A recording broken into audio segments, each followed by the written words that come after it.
안녕하십니까. 오늘은 윤리학연구소 121번째 이야기를 하도록 하겠습니다. 조명론 빛에 대한 이론인데요. 4-1, 4-가 원래는 동서양의 빛 네 번째로, 데카르트하고, 서양 근대 데카르트하고 칸트 중심으로 되어 있습니다.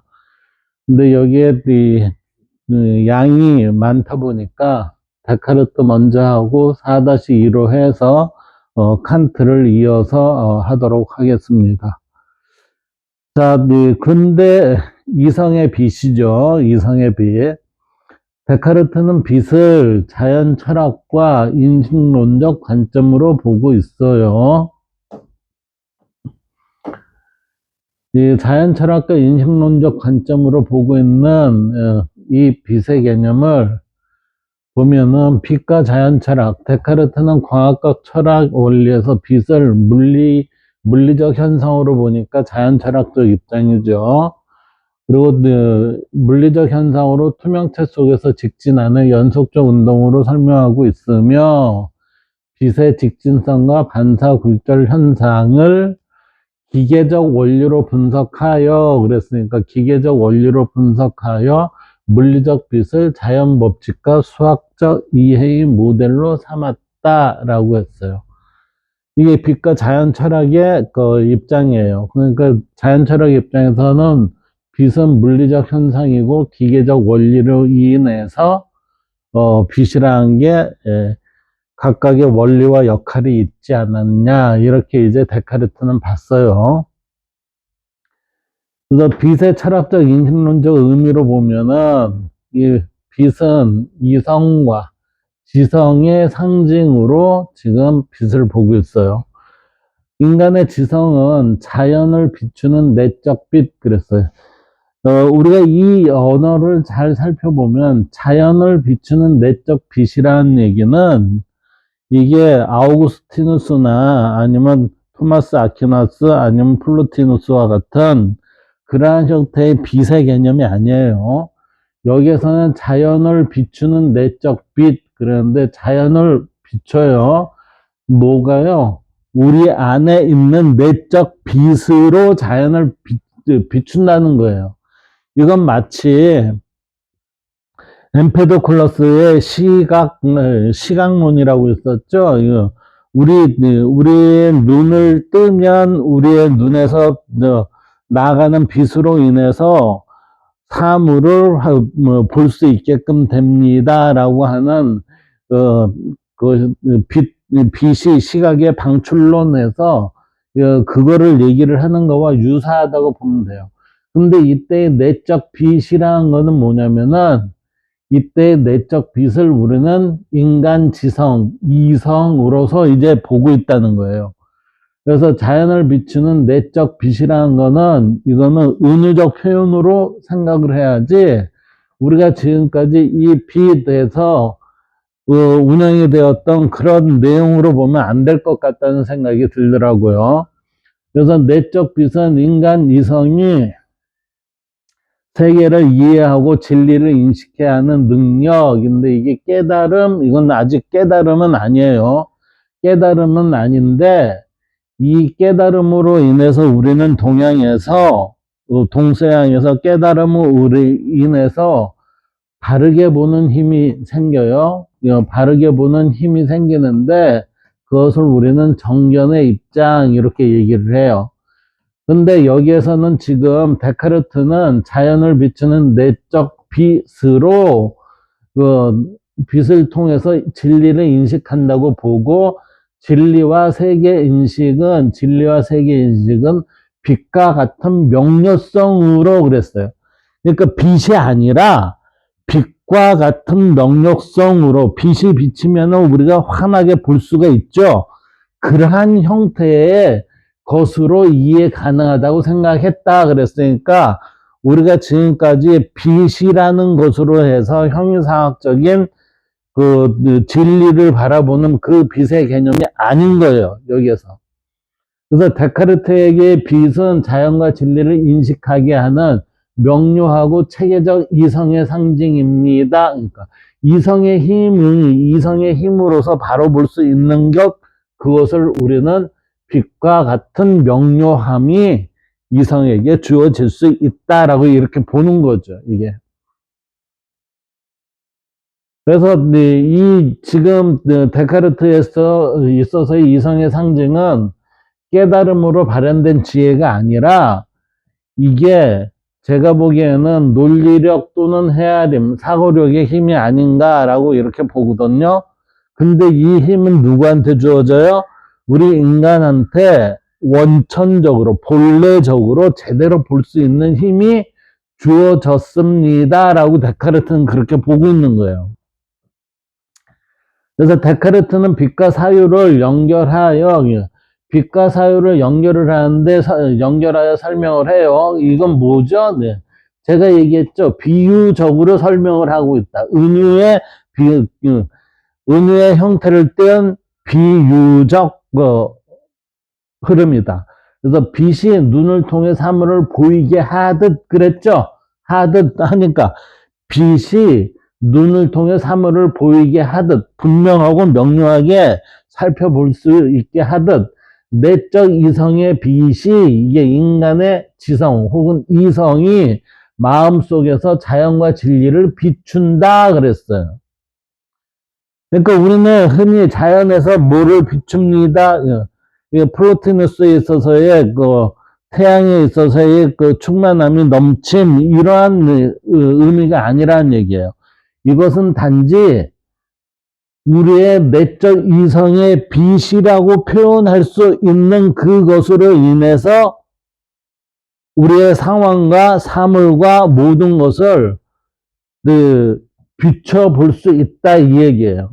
즉 눈으로 보는 빛이 외부의 사물을 밝히는 것처럼 지성의 빛은 내면에서 사물을 밝히고 인식하는 것으로 보고 있다, 이렇게 되는 거지.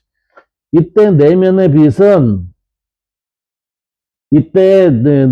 빛을 뭐라고 얘기를 하냐면 지성의 빛, 자연의 빛, 이렇게 얘기를 하고, 이것은 인간 이성이 진리를 직관적으로 판별할 수 있는 내재적 능력을 의미합니다라고. 이건 깨달음의 결과가 아니에요. 깨달음의 결과처럼 보이지만 다른 상태로 보인다면 이렇게 보여요. 그런데 이거는 이때 직관적으로 판별할 수 있는, 그랬을 때 이거는 우리의 일상적인 직관이에요. 일상적인 직관. 일상적인 직관에서 발음의 범주를 벗어나지 않는다면 이렇게 된다는 거지, 이게. 그래서 데카르트는 인간의 지성, 즉 이해하는 능력은 그의 전체 인식론과 존재론을 관통하는 핵심 개념이에요. 그래서 이 개념은 다음 4가지 특징으로 말할 수가 있어요. 지성은 명증의 빛을 통해 진리를 직관하는 능력이 있습니다. 이 얘기는 뭐예요? 지성은 명증의 빛이라는 것은 우리의 자연의 빛은 뭐를 비추면 이것을 어떻게 해요? 명확하게 알아볼 수 있게끔 해주잖아요. 명확하게 알아볼 수 있게끔 해주는 힘이 이 빛에 있잖아요. 따라서 지성은 이러한 형태로 보일 수 있는 능력이 있습니다 라고 해서 그것을 명증의 빛을 통해 진리를 직관하는 능력, 이렇게 표현하는 거예요. 그 다음 데카르트는 이러한 것을 데카르트는 인간 정신 속에 자연의 빛이 있다고 말을 해요. 인간 정신 속에 자연의 빛이 있다는 것은 우리를 명증하게 볼 수 있는 그런 힘이 주어졌다는 거죠. 그래서 이 빛은 명증하게 볼 수 있는 이 힘은 명증적으로 참인 것을 직관하게 하는 신이 부여한 능력입니다 라고 얘기를 해요. 다시 말하면 지금 데카르트는 우리한테 이성이 있습니다. 이성이 있습니다. 인간의 지성이 있습니다. 이 지성은 뭐예요? 참과 거짓을 구분할 수 있는 그러한 능력을 가지고 있습니다. 이러한 가지고 있는 능력은 누구의 신이 부여한 능력입니다. 이렇게 본다는 거지. 그래서 자명하고 판명한 관념을 포착하는 능력으로 수학적 진리, 존재의 기본 구조 등을 직관으로 파악하게 합니다. 라고 했으니 이 얘기는 뭐예요? 수학적 진리, 존재의 기본 구조 등을 직관으로 파악할 수 있습니다. 라는 것은 원리를 추구하는 힘을 가지고 있습니다. 이렇게 보면 돼요. 그래서 지성은 단순히 논리적 계산 능력이 아니라 본성이 허락한 진리 직관력입니다. 논리적 계산력은 여기에 일부인데 이 일부를 넘어선 뭐냐면은 진리를 직관하는 능력이 같이 있다. 어디에? 인간의 지성에, 이성에 이게 있다. 이렇게 보는 거예요. 그러니까 데카르트의 입장에서 빛이라고 얘기하는 것은 우리가 고대나 동양에서의 빛의 개념이 아니라 빛이라는 것으로 인해서 계속해서 흘러내려온 과거의 사상가나 철학자, 그 다음에 종교가들이 얘기하는 부분이 빛의 중요성은 알긴 알겠는데 그들과 같은 빛의 개념은 아니지만 데카르트의 말에 의하면 우리는 그들이 얘기한 빛이 내재적으로 우리한테 선천적으로 주어진 것이 있으니 그것을 그대로 잘 뽑아만 내기만 한다면 명증적으로 우리는 참과 거짓을 구분할 수 있는 힘을 가지고 있다라고 이렇게 본다는 거예요, 이게.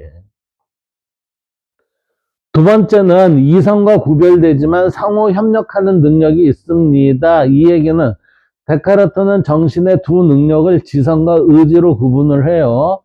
지성과 의지로 구분을 하는데 지성은 무엇이 참인가를 직관으로 포착하고 주어진 관념을 파악하는 능력으로 수동적 성격이 있습니다. 그러니까 이것은 뭐에 의해서요? 이 위에 보면 뭐라고 그랬어요? 본성이 허락한 진리 직관력. 이게 우리는 엄밀히 얘기하면 지금까지 우리가 얘기한 것으로 의하면은 깨달음으로 발현된 지혜와 같은 진리 직관력을 우리의 내재성으로 가지고 있다라고 이제 데카르트는 본 거예요. 그러니까 이렇게 본 데카르트는 이러한 능력을 뭐라고요? 지성에 있는데 이 지성은 뭐예요?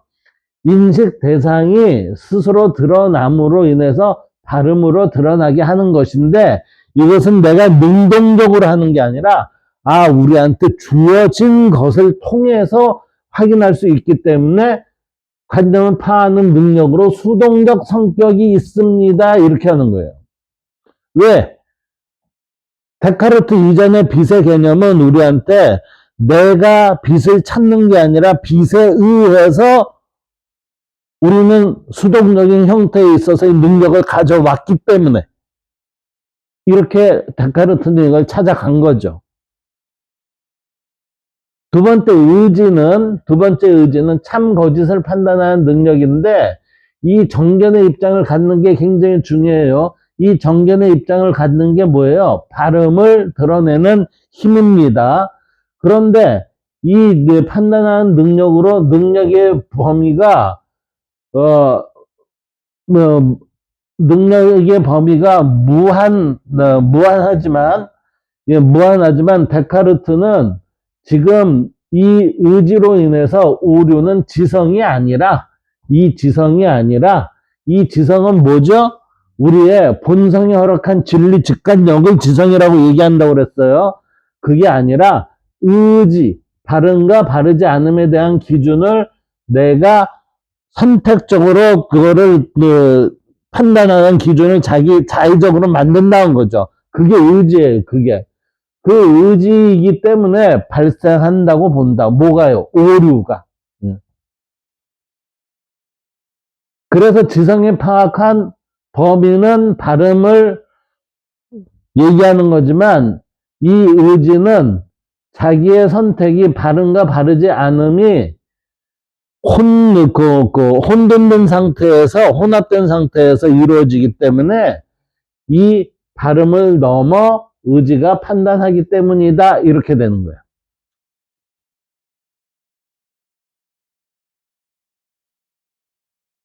세 번째, 지성은 유한하지만 오류의 원인은 아닙니다. 지성은 유한합니다. 이 유한이라는 게 뭐죠? 본성이 허락한 진리 직관력은 이게 발음에 입각한 것이기 때문에 이게 유한한 범위 안에 있다고요. 그렇지만 발음에 선택할 수 있는 대상은 뭐죠?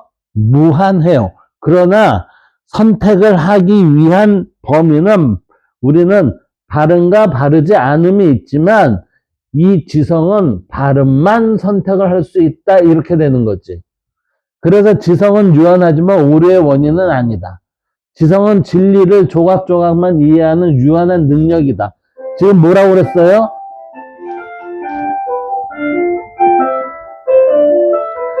진리를 조각조각만 이해하는 유한한 능력으로 지금 지성을 얘기하고 있죠.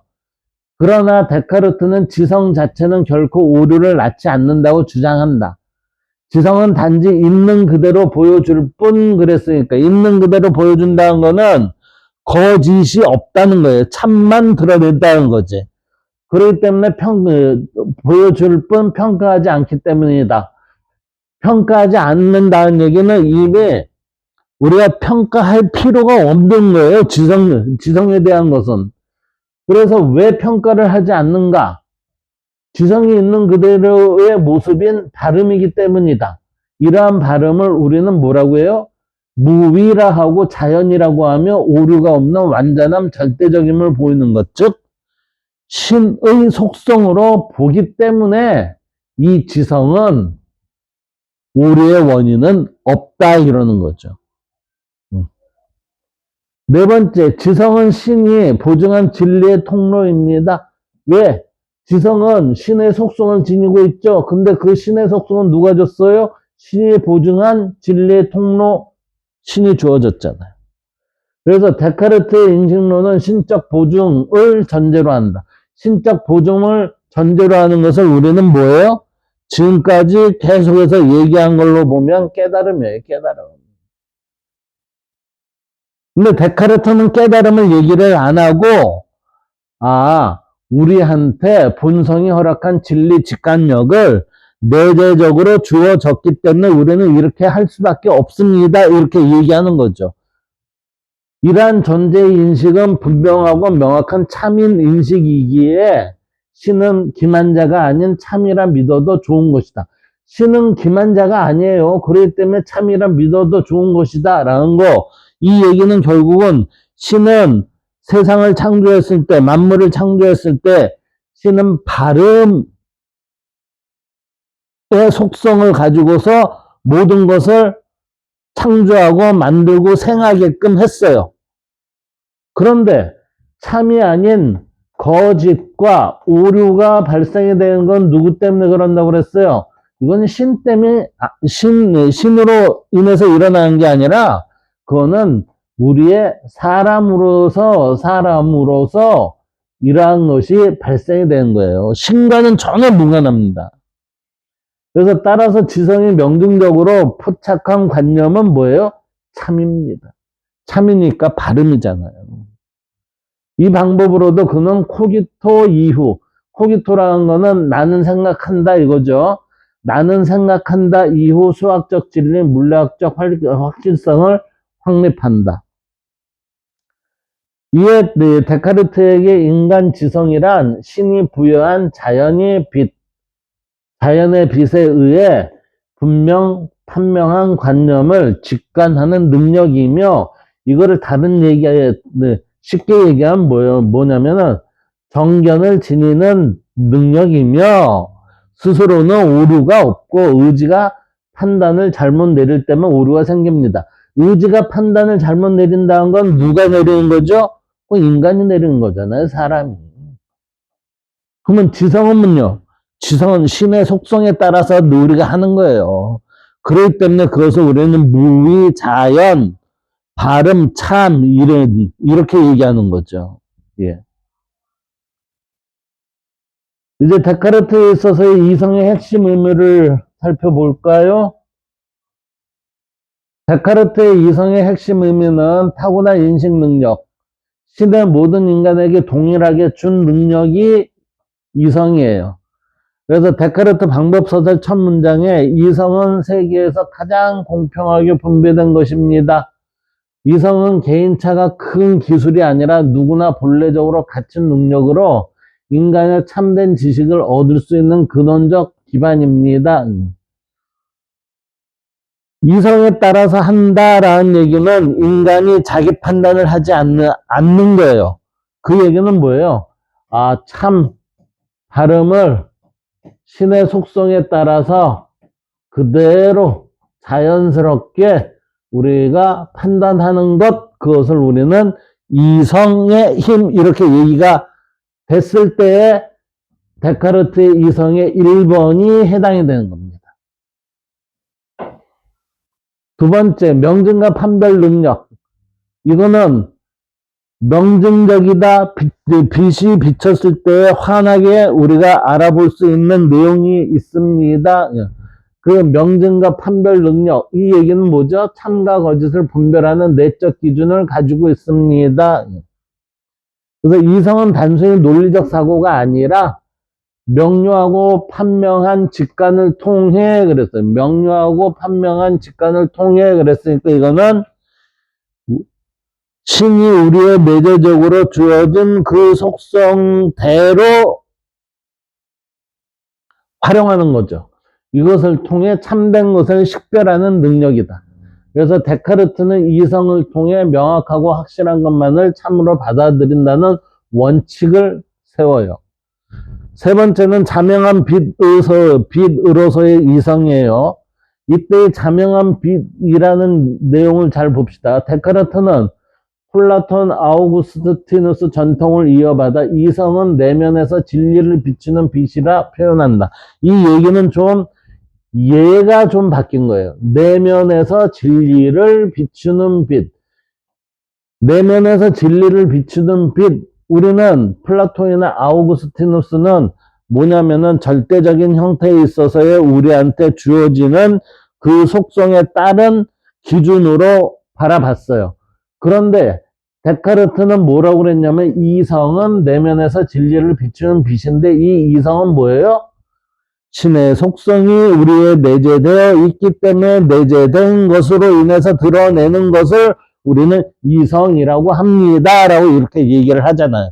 그러니까 플라톤과 아우구스티누스가 얘기하는 절대적인 참의 개념을 데카르트는 어디에다 집어넣어요? 이성이라는 거에다 쑥 집어넣고서 아, 이성은 참을 찾아내는 그런 분별하는 힘을 가졌다. 따라서 우리는 이성적인 사람이 돼야 된다라고 이렇게 얘기를 하는 거예요. 이게. 그래서 이것을 자연의 빛, 자연적 광명이라고 부르며 감각의 혼동이나 상상력의 오류와 달리 이성의 빛은 명확하고 확실한 진리의 기준을 제공한다 그랬어요. 엄밀히 얘기하면 플라톤과 아우구스티누스에 있어서 이 빛의 개념을 데카르트는 인간에게 아리스토텔레스가 형상을 물질 안에 넣었던 그런 내용과 유사하게 빛의 개념을 어떻게 해요? 우리 인간의 내재적으로 들어있다라고 이렇게 얘기를 하면서 지금 이야기를 풀어나가고 있어요. 그래서 네 번째는 직관과 연역의 작동 방식이에요. 데카르트는 이성이 인식하는 방식을 둘로 나누는데 직관, 자명한 진리를 직접 파악하는 즉각적 이해 그랬어요. 이때의 직관은 우리는 일상적인 직관이 아니라고 그랬어요. 이 일상적 직관이 아니라 우리는 지혜가 발현된 그 직관을 얘기를 했었어요. 이 직관은 항상 정견의 입장에서 발음을 지키거든요. 근데 여기에서 이 직관이라는 거는 애당초 맨 위에서 우리가 얘기했듯이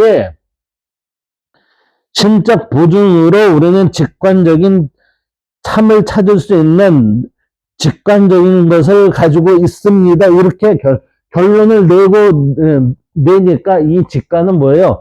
일상적인 직관의 개념은 아니다. 이렇게 되는 거예요.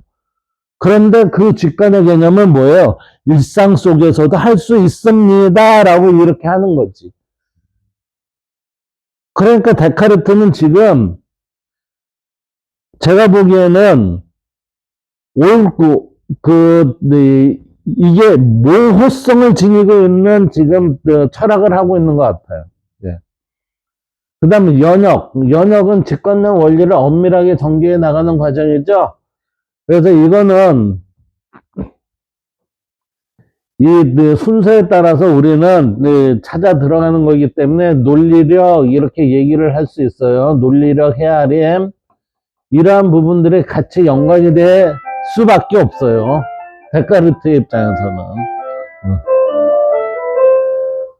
그래서 이 두 능력이 결합해 확실한 학문을 구축한다 그랬으니까 데카르트의 학문은 뭐냐면은 플라톤과 아우구스티누스 플로티누스의 이러한 내용들도 버릴 수는 없는 것 같고 그리고 우리 논리의 힘도 이것도 합당한 것 같고 그러니까 이것을 지금 여기에서 보면은 직관과 연역의 작동 방식입니다 라고 했을 때 이걸 짬뽕 해놓은 거예요. 짬뽕 해놓은 거. 예. 제가 보기에는 그렇습니다. 짬뽕 해놓은 거. 그 다섯 번째 현대적 합리주의의 기초. 데카르트의 이성은 물리학, 수학, 윤리학까지의 확실성 위에 재구성한 힘이자 그러니까 결국은 이건 뭐죠? 논리적인 수학적인 힘이라는 얘기예요. 힘이자 감각보다 우월한 진리의 근거가 된다. 그래서 나는 생각한다, 고로 존재한다라는 코기토라는 이성의 나는 생각한다는 이성의 명증에 기반하는 것이다 라고 그랬어요. 이때 이성의 명증이라는 건 뭐죠? 신의 속성이 우리가 내재된 부여받은 것으로 인한 나는 생각한다 라는 얘기는 뭐예요? 신의 속성에 나는 따라서 내 논리를 가져올 수 있다 이렇게 얘기되는 거지. 그래서 데카르트에게 이성이란 차명하고 확실한 진리를 비추는 내적 빛으로 이 내적 빛은 뭐예요? 신의 속성에 따른 것으로 모든 인간에게 공평하게 주어진 참 거짓 판별 능력입니다. 이걸 소크라테스는 이걸 뭐라고 그랬어요? 양심이라고 그랬잖아요. 양심. 제가 보기에는 데카르트는 양심을 지금 이렇게 어렵게 얘기하고 있어요. 어렵게. 예.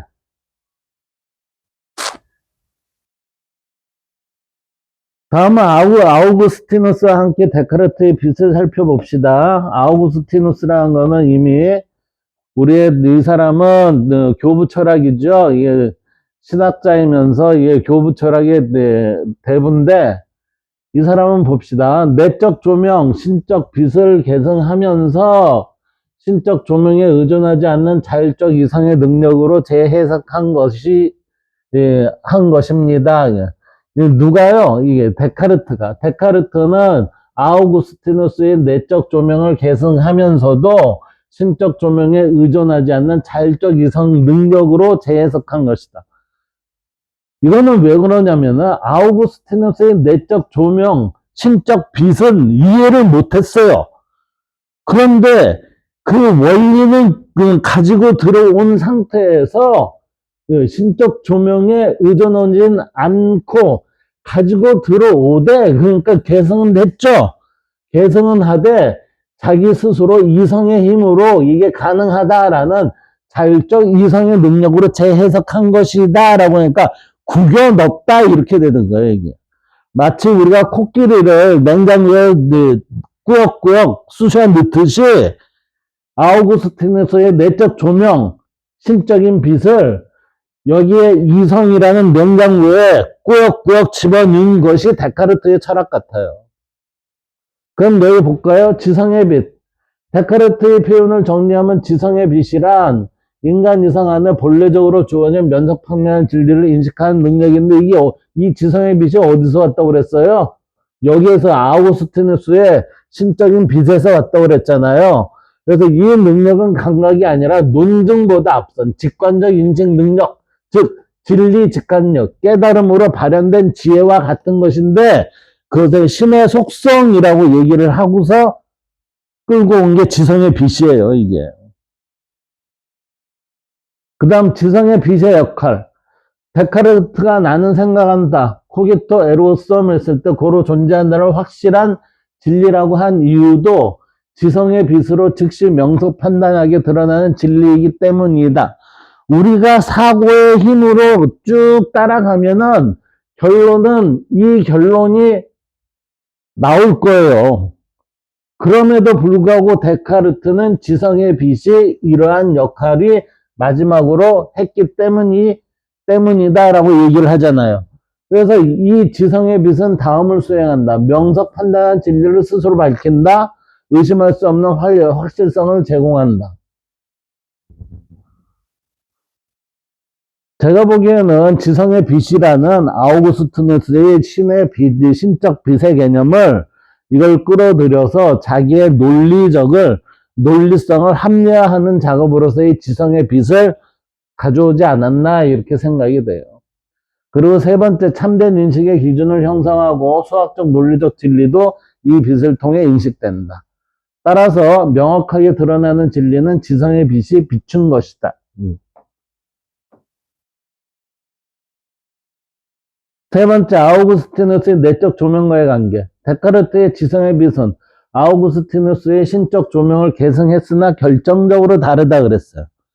이것만 개념만 끄집어냈지 아우구스티누스의 체득적인 거나 이런 것은 데카르트한테는 발생되지 않았다는 거지.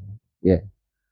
그러니까 아우구스티누스의 신적 조명의 개념만 들고 와서 진리는 빛처럼 드러납니다. 인간 안에서 어떤 확실성의 근원이 있다. 감각보다 이성의 우위에 있다. 이렇게 얘기할 수 있는 거죠. 빛이라는 원래의 본 모습이 이 사람들이 주장했던 플라톤이나 아우구스티누스나 신플라톤주의에 있어서의 플로티누스가 주장을 했던 그러한 빛의 개념은 데카르트한테는 없어요. 엄밀히 얘기하면. 그 빛의 개념을 끌고 온 게 이성의 빛이지. 지성의 빛이고. 예. 그러나 데카르트는 완전히 언제 전환을 해요? 코기토로부터 이제 전환이 된다. 그래서 아우구스티누스, 진리는 신이 비추는 빛이고, 데카르트, 진리는 인간 지성 자체의 내재한 빛입니다. 이거 보세요. 아우구스티누스는 뭐라고 그랬어요? 아우구스티누스는 진리는 신이 비추는 빛입니다. 라고. 그러나 데카르트는 진리는 인간 지성 자체에 내재한 빛, 이렇게 얘기하잖아요. 그런데 진리는 신이 비추는 빛인데 이 빛을 데카르트는 뭐라고 그랬어요? 인간 지성 자체에 내재되어 있습니다. 그것이 곧 빛으로 드러납니다. 이렇게. 그래서 신의 외부적 조명, 인간 이성 내부의 자명한 빛으로 전환이 됐다. 그러니까 이 신의 외부적 조명이라는 것은 결국은 아우구스티누스는 체득적이었지만 데카르트의 입장에서는 신의 외부적 조명을 어떻게 해요? 이성 내부의 자명한 빛으로 전환됐다라는 이 얘기는 이 사람은 체득은 아니지만 논리적으로 이것을 진리를 느끼는 부분을 논리적으로만 따라가기 위해서는 뭐 어디까지냐? 우리는 나는 생각한다, 고로 존재한다까지밖에 안 되니까 진리는 빛처럼 드러나는 여기에 아우구스티누스의 내용을 신의 외부적 조명으로 이끌어 온 거죠. 이걸 내적으로. 그래서 데카르트는 신을 인정하지만 인식의 확실성은 신의 조명이 아니라 그러니까 이런 얘기가 나오는 거예요. 신의 조명이 아니라 인간 이성이 스스로 갖는 명석, 판명성에서 나온다고 말한다.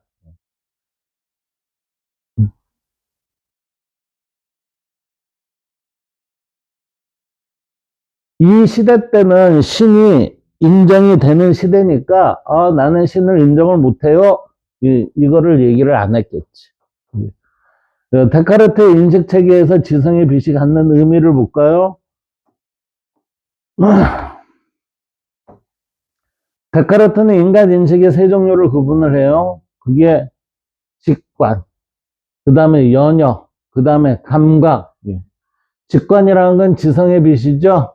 그러니까 이거는 진리의 우리의 그 신의 속성을 가져온 진리의 빛, 즉시 드러나는 근원적인 인식, 코기토 에르고섬이 여기에 속한다라고 하는가, 이거는 논리적, 이게 지금 마치 그거예요. 네. 나는 생각한다, 고로 존재한다라는 것은, 이게 형이상, 이게 형, 이게 형이하, 이렇게 되면, 여기에 인간으로서의 우리가 생각하는 부분에 요 경계 라인에 걸려 있는 거예요. 이게 상과 하에 있어서의 상의 바닥이고 하에 이 위인 형에 있어서의 이 경계 라인에 걸려 있는 거예요. 이 중간도 아니고 그 밑에 줄에 이것을 여기에 속한다. 직관은 따라서 이 직관은 뭐예요? 지성의 빛으로 신의 속성에 우리가 내재된 것을 드러낸 모습이다. 이렇게 보는 거지. 그 다음 연역은 논리잖아요. 직관적으로 확실한 원리에서 논리적 전개로 얻는 인식. 그러니까 제가 보기에는 데카르트는 여기까지는 자기의 영역이에요. 이 위의 영역은 아우구스티누스한테 빌려왔어요.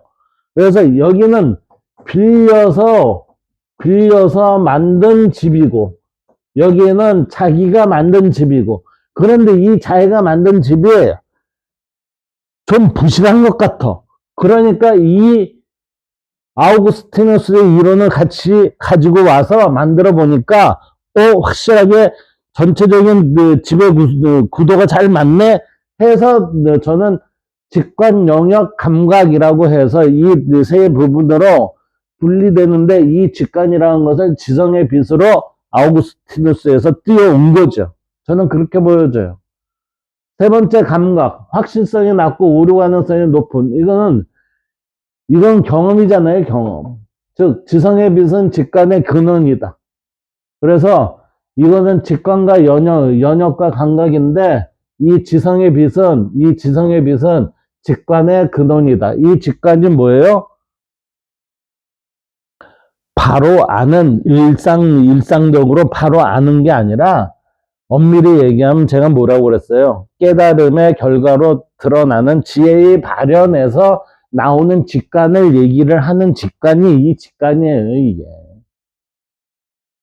그 직관을 여기에서는 아우구스티누스를 끌어들여서 지성의 빛 이렇게 얘기를 하며 근원적 인식 이렇게 들어오는 거죠. 거기 또 에르고썸이라는 거는 근원적 인식은 아닙니다, 이게.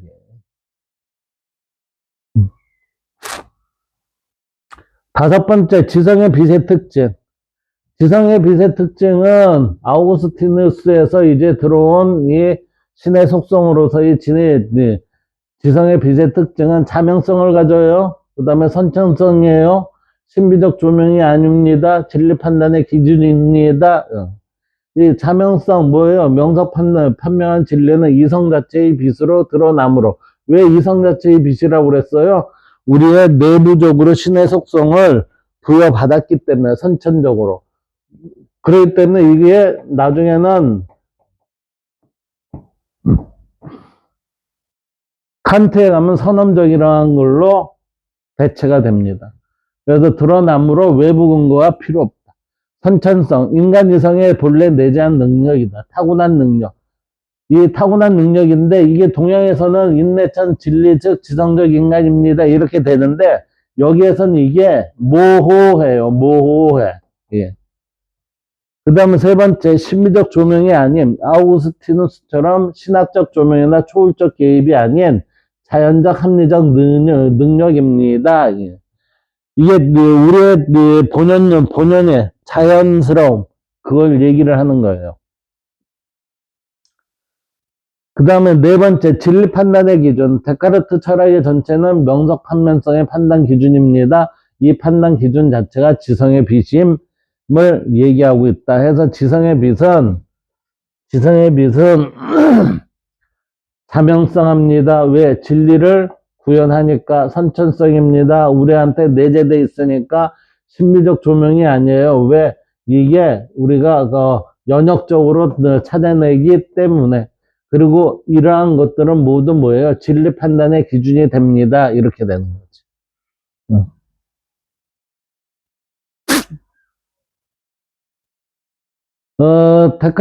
이러한 데카르트의 사상에 있어서의 대표 문장에는 이런 게 있어요.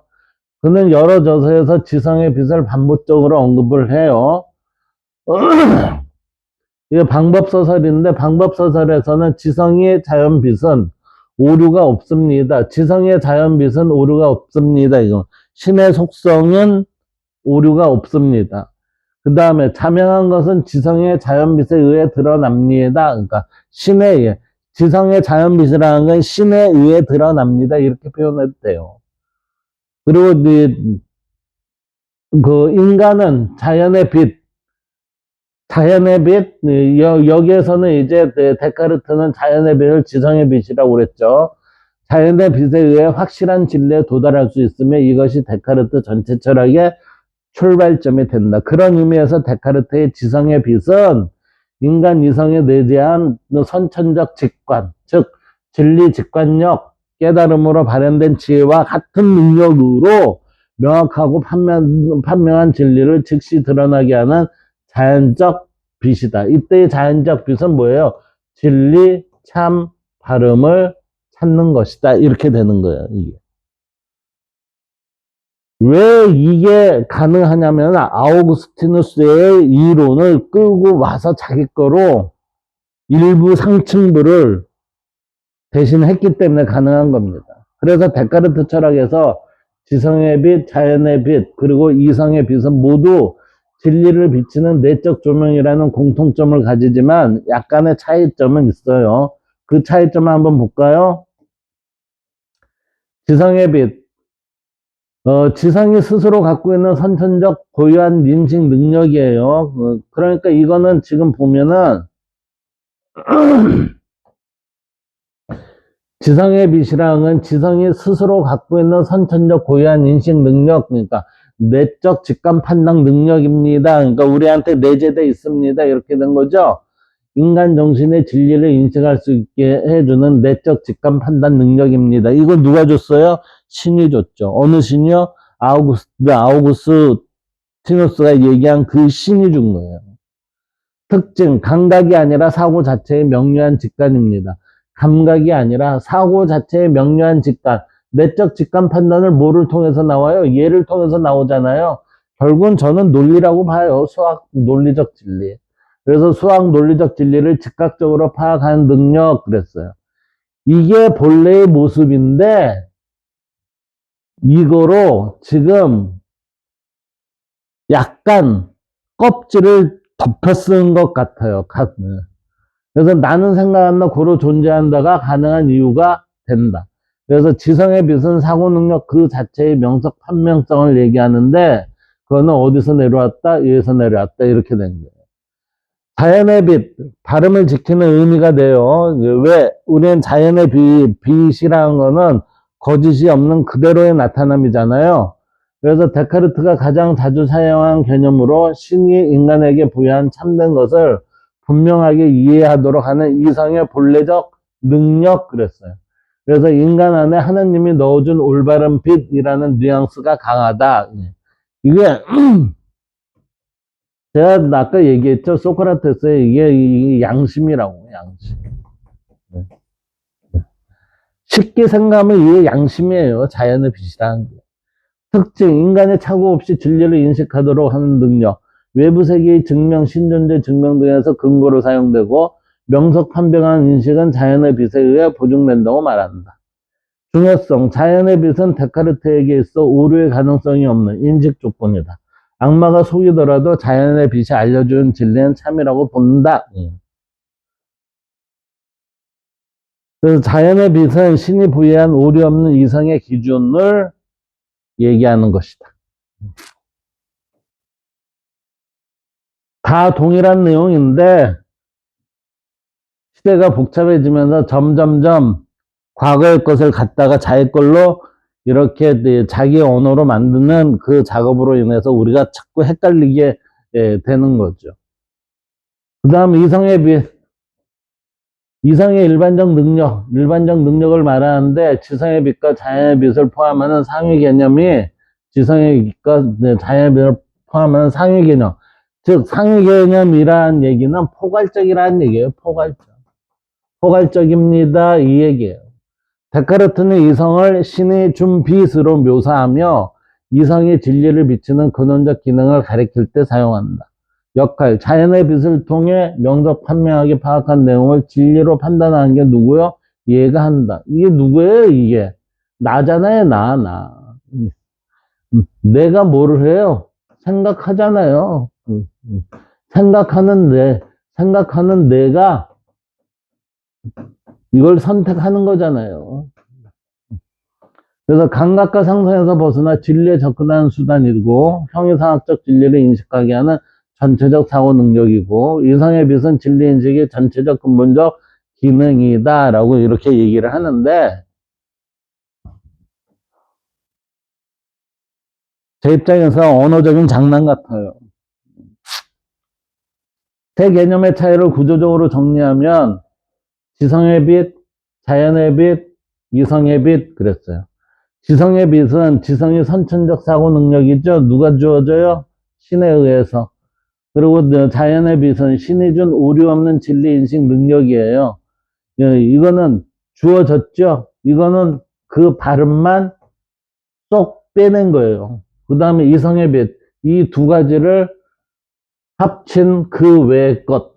진리 인식을 가능하게 하는 전체 이성의 작용. 자, 차원은 인간의 내적 이해 능력, 내적이라고 그랬어요. 여기는 신이 보증한 옳은 인식 그랬어요. 그러니까 참이라 하는 거예요. 여기는 인식 전체를 조명하는 원리, 이 조명은 누가 하죠? 얘가 해요. 얘가 누구죠? 나는 생각한다. 나는 생각한다는 얘가 한다는 거예요. 이게. 기능, 명석 판명한 직관을 생성하고 얘는 직관 진리를 보증하고 직관 판단 추론 모두 포함한다. 누가? 얘가 이렇게 된 거지. 그래서 유전성, 인간 지성의 고유, 신적 보증 강조, 지성 자연의 빛을 포함하는 상위 개념이다. 상위라기보다는 포괄적 개념이다. 이렇게 얘기하는 거예요. 이 포괄이라는 얘기는 뭐죠? 포괄이라는 얘기는 우리는 정이 있으면 이 정 안에 정과 부가 부정에 같이 있는 포괄적 개념이 이성이에요, 이성. 얘는 뭐죠? 정만이 있고, 얘는 내적 이해 능력이니까 여기에는 정을 이제 빼내려고, 넌 정만 어떻게 빼내는 능력을 가져봐라, 이런 거고, 얘는 무조건 정이고, 이렇게 된 거죠. 그래서 지성의 빛은 생각 자체의 명료함, 자연의 빛은 신이 심어준 오류 없는 판단 기준, 이성의 빛은 진리를 밝히는 종합적 사고 능력. 그래서 지성의 빛은 사고의 기능, 자연의 빛은 그 사고의 진정성을 보증하고 이성의 빛은 이를 관통하는 전체적 인식 능력을 나타낸다. 언어적인 유희 같습니다. 언어적 유희. 자, 데카르트 철학에서 코기토 이전, 나는 생각한다라는 이전과 그 이후에 인식의 토대가 완전히 바뀌어요. 이 변화는 단순한 문장의 발견이 아니라 인식론 전체의 패러다임이 전환을 의미를 해요. 코기토 이전에는 나는 생각한다 이전에는 기존의 모든 알면 의심될 수 있다라고 그랬어요. 모든 것을 의심할 수 있다라고 얘기를 맨 처음에 했잖아요. 그래서 데카르트는 철저한 방법적 회의를 통해 모두 의심할 수 있다고 결론을 냅니다. 감각 경험은 의심이 가능해요. 왜? 감각은 종종 우리를 속이죠. 외부 세계 의심이 가능해요. 꿈속에서도 세계가 진짜처럼 보인다. 예. 수학적 명제 의심이 가능해요. 전능한 악마가 나를 속일 수도 있다. 예. 신의 존재 논증 전임으로 확실하지가 않고 아직 확실한 기반이 아니다 라고 해서 이러한 부분으로 인해 갖고 우리는 모두 의심할 수 있습니다. 그러죠? 그 따라서 생각한다라는 이전의 세계는 보편적 의심의 상태이자 모든 지식이 무너지고 확실한 근거가 없다고 보았다. 왜? 이거는 사고의 논리잖아요. 사고의 논리는 항상 바르다? 아니요. 나의 선택에 따라 틀려지잖아요. 그런데 이것만은 바뀌지 않을 것 같다라고 한 게 이 사람이잖아요. 생각이잖아요. 나는 생각한다, 고로 존재한다라는 거는 이건 바뀔 수 없는 사실인 것 같다. 그래서 데카르트는 이 모든 의심 가운데 단 하나만은 의심할 수 없다는 사실을 발견한다. 그래서 의심하고 있는 나는 존재할 수밖에 없다. 이는 감각 경험보다 더 확실하고 외부 세계보다 더 확실하며 수학보다도 더 확실한 절대적 확실성의 첫 원리입니다.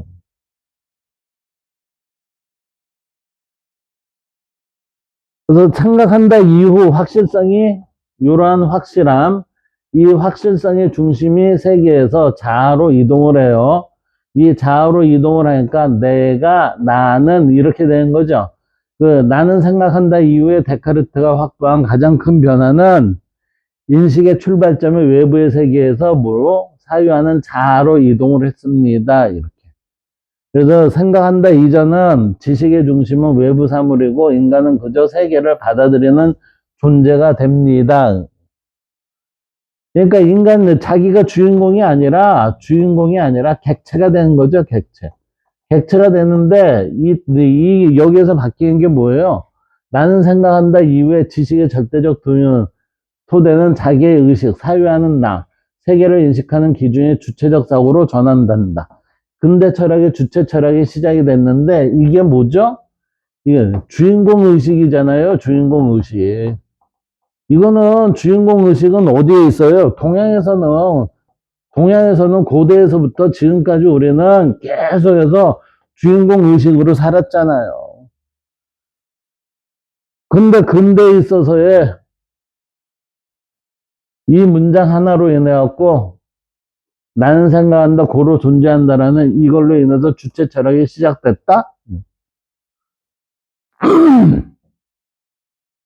동양은 바뀐 적이 없습니다. 근데 근대는 데카르트 이후 이러한 형태에 있어서의 인간 중심, 이게 주체 철학이 우리 동양에서의 주인공은 인간이 중심입니다가 아니라 인간이 뭐죠? 인간이 곧 하늘입니다. 그래갖고 이게 인내천, 천인합일 이런 식으로 우리는 만들어졌잖아요. 근데 여기에서는 인간 중심이 돼서 이성 중심의 사고를 이제 하게 되는 그 시작이 됐죠. 따라서 근대 문명의 발달은 데카르트의 영향이 크긴 커요. 그러다 그 반면에 부작용도 무척 많이 가져온 게 데카르트예요. 그래서 사유하는 것과 연장하는 것, 그 구분이 확립이 됐습니다. 사유한다는 건 생각하는 거고 연장한다는 건 물질이죠. 그래서 그 생각한다 이후 데카르트는 존재를 두 가지로 나눠요. 생각한다, 이거는 의식과 정신이고 이거 저기 연장된다는 건 물질이죠. 이거는 물체 공간적 대상입니다. 이 구분은 생각 없이는 생겨날 수 없다. 왜냐하면 생각하는 나의 존재가 먼저 확보되어야 물질적 세계를 다른 종류의 존재로 구획할 수 있기 때문이다 라고 해서 여기에서 이미 우리는 나의 생각과 나의 육체는 둘이네 이렇게 둘이네. 동양에서는 이게 아니잖아요. 생각과 육체가 일원화가 됐을 때 얘네들이 본래의 모습이 드러납니다. 이렇게 되잖아요. 근데 여기에서는 지금 이걸 둘로 구분을 해서 하다 보니까 정신 따로, 육체 따로 이렇게 해갖고 연구 분야가 또 따로 만들어졌잖아요, 이게. 이게 분석적이니까 좀 더 구체화되어갖고 사람들한테 이목이 갈 수는 있죠. 근데 결국은 정신과 육체가 분리가 되니까 어떻게 돼요? 내가 나의 정신과 분리가 되니까 뭐예요? 행위의 잘못에 대해서도 당연히 그럴 수 있어. 내 몸뚱아리는 그러니까. 근데 내 생각은 그러질 않아요. 정신이 분리되는 현상이 일어나잖아요. 세 번째, 명증성, 명석성의 원리가 확립된다. 코기토는 다음 원리를 보증해요. 생각한다는 명석하고 판명하게 인식되는 것은 참이다. 이는 이후 데카르트의 인식론 전체를 지배하는 원리이다. 예. 네 번째, 신존재 증명과 외부 세계의 존재를 재건할 수 있는 기반이 마련됐어요. 생각한다, 나는 생각한다가 확실함으로 데카르트는 그 확실성의 법칙에 따라 다음을 재구축한다. 신의 존재, 물체적 세계의 존재, 수학적 진리의 확실성.